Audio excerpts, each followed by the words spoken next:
All right, now that we have set our VTA, we're going to lift the tone arm, carefully bring it back.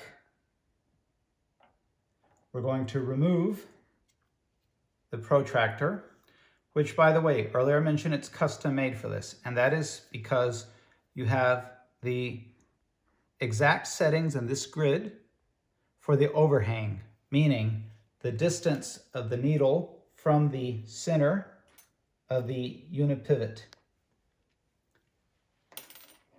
When you align the tone arm here, it gives you the exact distance when your needle rests on the dot in the circle that is engraved there. It's completely flat, flush, because the engraving is on the opposite side. That way, your needle will not snag and damage itself on anything on this surface. And while we're at it, it's important to mention that these grids are important for alignment of the cartridge head, and you have a second reference grid off to the side. We'll get to that in a moment, but right now, we're going to set the vertical tracking force. As I mentioned earlier, it's important to ensure that the correct calibration is set using the reference weight that's included for 5 grams. So now we bring around our tone arm. We approximate the location of the dot in the middle of the scale. Because it's thicker, we lift it slightly, we turn on the scale, we wait for the zeros, and then we bring it down softly.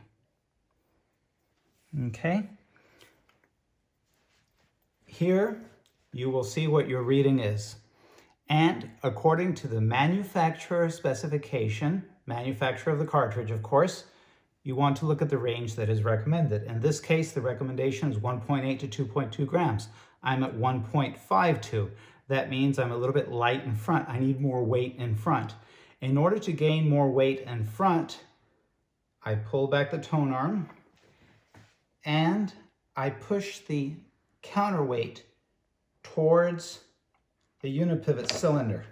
Went a bit too far, obviously, but I push it inwards because the lower the weight in the back, the more the weight in the front. Now I bring it back, carefully set it down.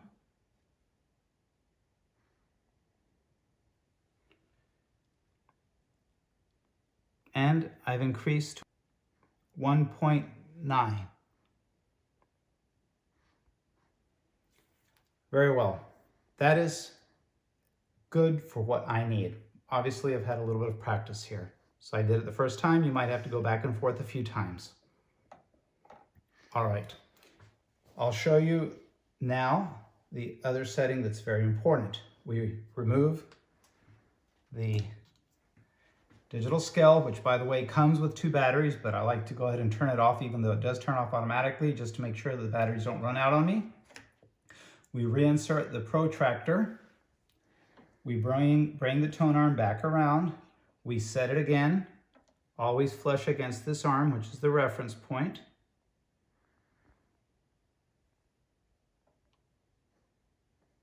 We lower the needle.